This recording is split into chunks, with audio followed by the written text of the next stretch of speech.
Assalamualaikum warahmatullahi wabarakatuh. Selamat pagi anak-anak. Jumpa lagi sama Pak Septian di hari Jumat tanggal 14 Agustus tahun 2020 ya. Pada hari ini kita akan belajar tentang tema 1, masih dengan tema 1 ya, pertumbuhan dan perkembangan makhluk hidup. Namun kali ini kita melanjutkan pembelajaran 2 di subtema 4 ya. Seperti yang Pak Septian sampaikan kemarin, bahwasanya kita di subtema 4 ini kita akan banyak membahas tentang pertumbuhan dan perkembangan makhluk hidup, lebih tepatnya yaitu tumbuhan ya. Baik, sebelum kita mulai pembelajarannya, silakan dibuka buku paketnya, tema 1 subtema 4 pembelajaran 2 ya. Perkembangbiakan tumbuhan dengan biji ya, seperti yang Pak Septian sampaikan kemarin, proses pertumbuhan atau perkembangbiakan tumbuhan itu ada yang menggunakan biji, ada yang menggunakan tunas ya kan, ada yang alami dan buatan ya. Lebih tepatnya perkembangbiakan tumbuhan kemarin ada yang alami dan buatan. Lah, kalau yang alami yaitu perkembangbiakan tumbuhan dengan biji, dengan tunas, seperti yang kemarin Pak Septian sampaikan ya. Masih banyak yang lainnya juga. Maka dari itu kita akan mulai membahasnya yang menggunakan biji. Sebagian besar tumbuhan berkembang biak dengan biji. Tumbuhan dewasa akan berbunga dan menghasilkan buah. Di dalam buah terdapat biji. Biji berkembang menjadi tanaman baru. Tanaman baru tumbuh menjadi dewasa dan berbuah. Perputaran tahapan perkembangan tersebut membentuk sebuah siklus atau daur hidup, seperti yang Pak Septian sampaikan ketika di pembelajaran waktu hewan kemarin, daur hidup ya. Perhatikan gambar bagian-bagian biji di bawah ini. Nah, ini adalah gambar bagian biji yang mana dia akan menghasilkan tumbuhan baru ya. Nah, di situ ada bagian yang namanya embrio. Embrio ini adalah calon tumbuhan baru. Ini ada di dalam bijinya. Ya, ada di dalam biji. Nah, yang melindungi embrio itu tadi atau menutupi embrio tadi itu adalah selimut biji. Dia melindungi bijinya. Ya, dia melindungi bijinya. Nah, lalu katiledon ini ada bagian-bagian yang ini, bagian-bagian kosong ini adalah sumber makanan untuk calon tumbuhan baru. Jadi dalam biji itu sebenarnya sudah ada calon tumbuhan baru ya, tinggal kita mau menanamnya apa tidak. Setelah kita tanam, kita mau merawatnya apa tidak ya. Jadi ketika nanti dia sudah proses, dia membutuhkan waktu untuk proses untuk bertumbuh dan berkembang. Seperti halnya tumbuhan, seperti halnya hewan dan manusia, dia membutuhkan waktu untuk proses berkembang biaknya atau tumbuhnya dia ya. Jadi selama proses itu berjalan, dia menyimpan cadangan makanan di sini ya, menyimpan cadangan makanan di situ. Nah, maka dari itu ketika kita menanam biji, kita harus memperhatikan juga, jangan hanya ditanam terus tanpa disiram, tanpa dikasih pupuk ya, karena disiram pupuk itu sama dengan kita merawatnya ya. Baik, selanjutnya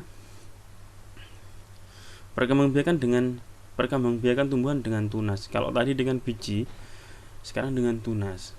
Nah, selain dengan biji, tumbuhan berkembang biak dengan tunas. Tunas adalah anakan yang tumbuh di dekat tumbuhan induknya ya. Dia tumbuhnya tidak jauh dari induknya, seperti yang Pak Septian sampaikan kemarin. Ada juga tunas yang tumbuh di daun induk. Contohnya tanaman cocor bebek. Salah satu tumbuhan yang bertunas adalah pisang dan cocor bebek. Nah, namun di sini Pak Septian mencontohkan ada pisang, tebu, bambu, dan ini cocor bebek. Nah, cocor bebek ini dia tumbuhnya di daunnya ini ya. Di daun-daun induknya ini dia tumbuh anakannya ya. Di bagian daun-daun dari induknya ini dia nanti akan tumbuh anakan-anakan dari cocor bebek ya. Nah, sedangkan pisang Jika kalian lihat di satu pisang induk pasti dia akan memiliki pisang kecil yang lainnya, baik yang masih kecil ataupun yang sudah mulai dewasa. Tapi satu pisang induk ini yang sudah besar pasti dia nanti di bagian batangnya atau bagian bawahnya tumbuh lagi, ya. Itu yang namanya tunas, ya. Sama halnya yang lainnya juga, baik tebu maupun bambu, sama dia juga seperti itu, yang seperti yang Pak sampaikan kemarin, ya. Itu anak-anak. Jadi mereka induknya ini anak atau anakannya ini tumbuhnya tidak jauh dari induknya, pasti dekat anakannya. Jadi anak-anak atau yang kecil ini pasti dekat dengan induknya yang besar. Sama dengan ini juga, yang kecil juga pasti dekat yang besar, dan dia pasti berdekatan atau berimpitan, bahkan gabung, ataupun kalau kita biasa menyebutnya kelet, ya. Seperti itu, kita mengiranya kelet padahal tidak, itu adalah anakannya, ya. Seperti itu anak-anak. Nah, tunas pisang tumbuh dari batang yang ada di dalam tanah. Tunas pisang tumbuh menjadi tumbuhan baru di sekitar induknya, ya. Jadi dia tumbuhnya itu dari dalam tanah, ya, bagian dari induk tapi di dalam tanah. Tumbuhan cocor bebek berkembang biak dengan tunas daun. Tunas cocor bebek tumbuh di tepi daun, ya. Gambar tersebut adalah gambar pohon bambu, cocor bebek, dan pohon pisang, ya. Pohon bambu juga berkembang biak dengan tunas. Anakan pohon bambu akan tumbuh di dekat tumbuhan induknya. Batang pohon bambu banyak manfaatnya, salah satunya manfaat digunakan untuk bermain, ya. Sama, coba kalau kalian kalau rumahnya kalian di desa yang masih ada pohon bambunya, kalian lihat pasti di bagian bawah dari induknya, dekat dengan induknya atau pohon yang besar, bambu yang besar, pasti dia punya cikal bakal atau anakan, atau ibaratnya anake pohon itu tadi, anak-anak. Jadi anaknya pohon bambu yang sudah besar itu tadi pasti ada satu pohon bambu yang kecil atau anakannya. Atau kalau kalian melihat kok pohon bambunya besarnya nggak sama, ya, apa pohon bambunya tidak sama pertumbuhannya? Tidak, ada kemungkinan yang tidak sama atau yang kecil itu adalah anakan dari yang induknya tadi. Dan kalau kamu lihat tumbuhan bambu itu gabung atau bawahnya itu kelet semuanya, ya, saling berhubungan di bawahnya, itu pohon bambu, ya. Seperti itu anak-anak. Sampai di sini jelas, ya. Pokoknya pertumbuhan perkembangbiakan alami yang dilakukan, yang terjadi pada tumbuhan itu untuk yang kita pelajari saat yang kita pelajari, ya, yaitu dengan biji dan juga tunas, ya. Nanti ada lagi, tapi setelah ini, ya, kita bertahap dulu belajarnya supaya kalian memahami. Intinya itu tadi, kalau biji ya dengan bijinya, ya. Kalau biji tadi dengan biji dari buahnya. Dan sebagian besar tumbuhan yang ada itu bisa berkembang biak dengan biji, ya. Lalu ada dengan tunas juga. Tunas itu seperti anakannya, tunas pisang. Tadi pisang, ada bambu, tebu, dan juga cocor bebek, ya. Kalau pisang, tebu, bambu itu dari batang induknya, batang yang ada di dalamnya, sehingga menghasilkan tunas. Nah, kalau cocor bebek ini pada daunnya, ya. Jadi dia anakannya tumbuh pada daunnya. Sampai di sini jelas, ya.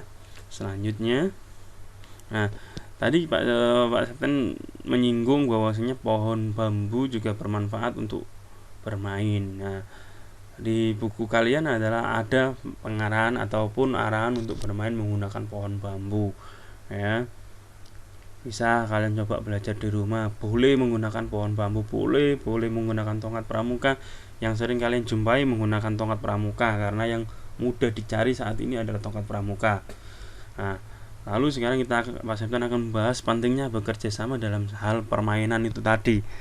Itu hanya dalam hal permainan, tapi bisa juga dalam kehidupan sehari-hari. Betapa pentingnya kerjasama itu. Bermain lompat bambu memerlukan kerjasama yang baik antara sesama pemegang bambu maupun pemainnya. Jika tidak ada kerjasama, akan membahayakan pemain yang memegang bambu. Ya, pemain dan pemegang bambu akan membahayakan. Tangan pemegang bambu bisa terjepit bambu jika tidak kerjasama dengan baik. Kaki yang melompat, pemain akan tersangkut dan terjepit bambu jika tidak ada kerjasama yang baik. Jadi sama-sama akan mengalami resiko jika tidak ada kerjasama. Selain kerjasama, konsentrasi pemain juga sangat penting saat bermain lompat bambu. Jika tidak berkonsentrasi, maka akan membahayakan seluruh pemain. Nah, itu adalah salah satu contoh betapa pentingnya kerjasama.